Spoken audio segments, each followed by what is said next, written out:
Movies like this one are the reason I feared high school when I was a kid. I mean, you've got group showers, you've got driving an automobile and not wrecking it, you've got rampant bullying, and you've got group showers. I looked forward to none of these things when I was a kid, and when you toss in the mix that there's a telekinetic ginger with a temperament issue who's literally been smacked with the good book since she was little, that's a no for me, dog. All this brings us to 1976's Carrie. So let's talk about it.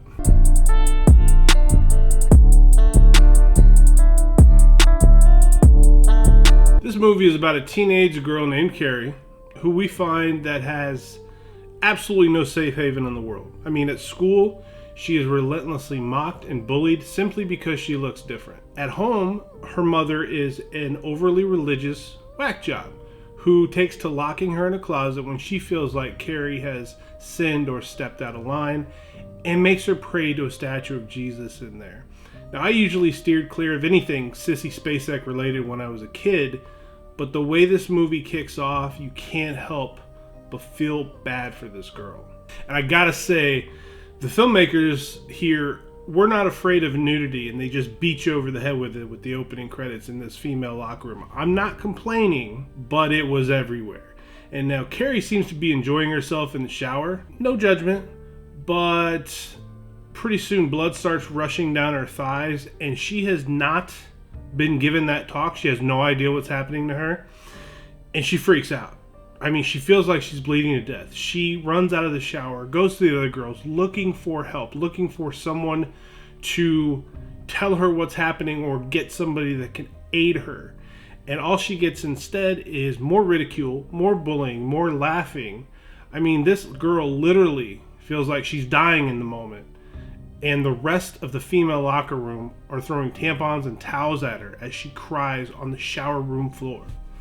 Obviously, Carrie is a basket case at this point. She has no idea why her body's bleeding like that. Everybody is circling her, pointing fingers, laughing, being meaner than the worst kind of person would ever deserve. And it isn't until her amazing gym teacher, Miss Collins, arrives on the scene that Carrie starts to simmer down. But her anger appears to lead to an overhead bulb shaking before shattering. Interesting. And man, I had a laugh seeing Miss Collins in that principal's office trying to figure out what to do with Carrie as she smokes away on a cigarette. That shit would just not fly today. Even this principal looks at Carrie as an inconvenience to his day, because Miss Collins is insisting that Carrie go home after what happened to her in the shower, and this guy keeps calling her Cassie. Even after he's corrected 4 separate times, he calls her Cassie, and on that 4th time, Carrie flips out, says her name loudly enough for him to hear it, and in doing so, the ashtray sitting on the principal's desk hops up into the air and shatters. She's 2 for 2. This girl in the last hour has done some pretty amazing things with just her mind. It might be a good time to be nice to her. Now, Carrie gets home, doesn't really mention what happened. A phone call from her school, though, lays the whole thing out for her mother. Now, her mother, again, Bible thumping, little over the top, and she calls Carrie downstairs and immediately starts beating her, literally, with scripture, treating her daughter like she has somehow sinned, somehow done something wrong. The whole time, Carrie's just trying to figure out why her mother never said anything to her about this. It's a normal thing, and the mother never told her anything about it. This causes Carrie to be tossed into that tiny closet we talked about earlier, where she has to light some candles to pray. Now, I grew up in North Carolina, and down there are some overly religious whack jobs, for lack of a better term. This here, though, a whole new level to me.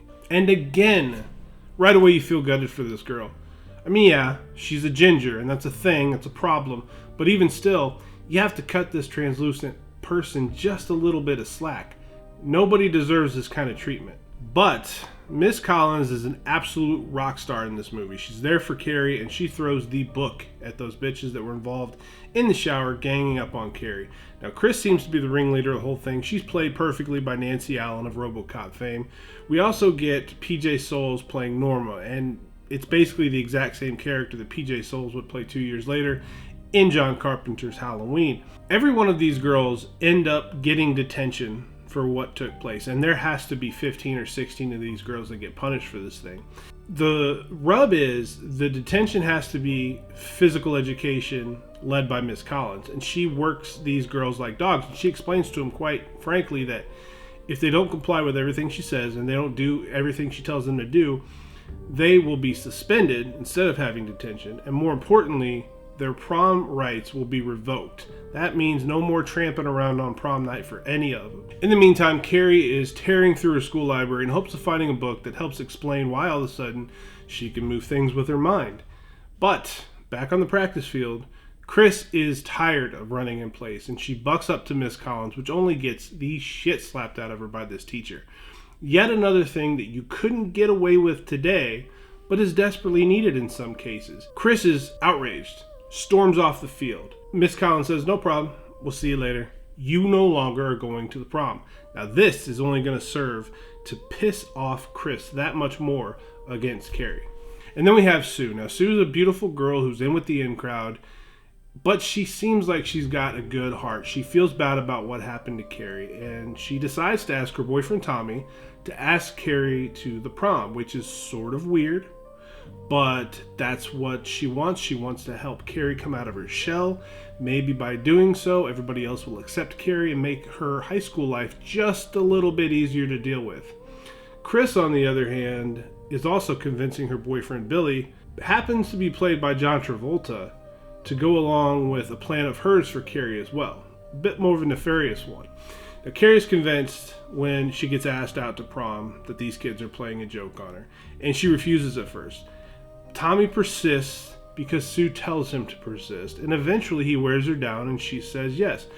Now, Carrie's mom, being a religious nut and thinking that boys only want one thing, I have no idea where she got that idea, she's telling Carrie that it's just not going to happen. It's unacceptable.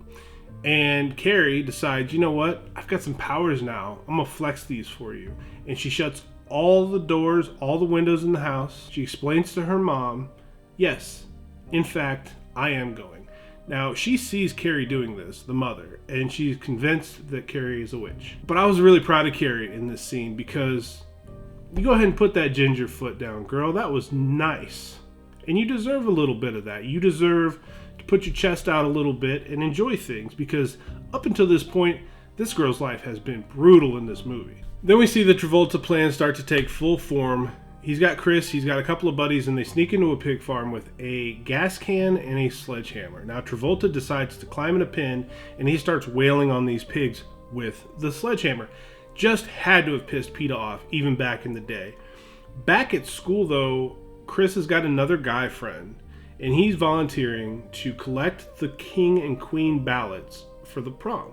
So you start to see this plan sort of unfolding for what they have in store for Carrie here. Carrie is enjoying every aspect of getting ready for this dance, and good for her. She absolutely deserves it at this point in the movie. Mom decides to make a last-ditch effort to try to convince her to stay home. Nothing good for you is at this party, at this dance, or with this boy. She even goes so far as to hit herself repeatedly in front of Carrie. This lady is off the reservation. But Carrie insists she's going. Tommy pulls up, and a nervous Carrie heads off for her very first dance with a boy. Now, the third act of this movie is great, and you just love to see Carrie go through all the emotions, you know, the joy, the fear, the uncertainty, because she's putting herself out there, and Tommy here is great to her. Even if I thought it was a little bit weird that he did decide to kiss her during their first dance together, I could have swore the guy was with Sue.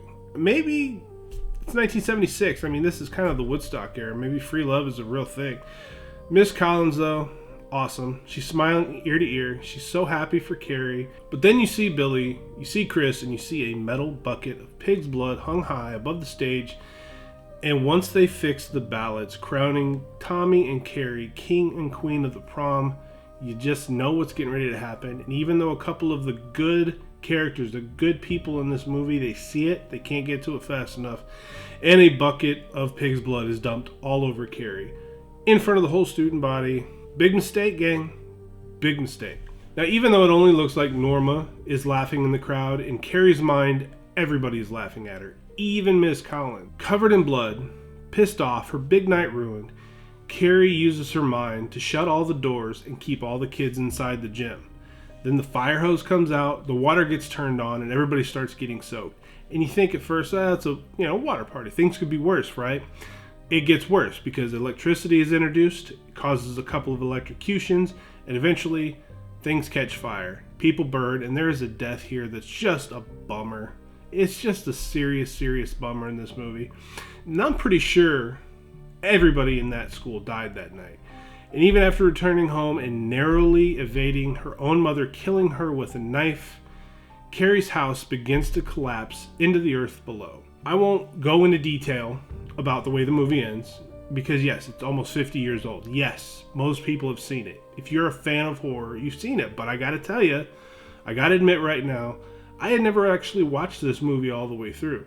And I gotta say, I really enjoyed it. I mean, the cast was really strong here. A couple of very likable characters here in Carrie, Miss Ross, Sue, Tommy, all of them great. The bad guys were very hateable, which is what you want out of your bad guys. And they even had that really mean doctor from A Nightmare on Elm Street Part 3, Dream Warriors. She's here as Sue's mom. I mean, there were a lot of familiar faces here in this cast, and overall it's an easy watch. I actually could have used maybe another 15 minutes of this movie, maybe just to get to know a little bit more about Sue and how she kind of fell in with all those crazy bitches that were so mean.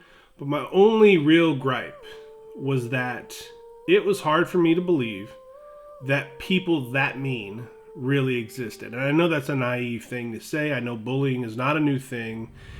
And obviously it existed clear back in the 70s too. It's prevalent today. It's never going to go away. But my God, man, who could ever treat somebody as poorly as this girl got treated in this film? And she got her get back though. She definitely made him pay for it. Okay, now here's where I overly complicate a fairly easy score. Now, as a movie, this is an 8 out of 10. Everything about it's solid. Stephen King, great story. Sissy Spacek owns the role. She's so believable.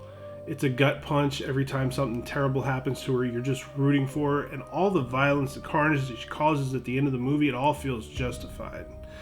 As a scary movie, I would only give it a 7 out of 10. Because that's what this is. This is a horror movie. And admittedly, though, I don't get scared that often anymore. The only time I get scared is when my kids say something. Because you never know. They're 8 years old and they're insane.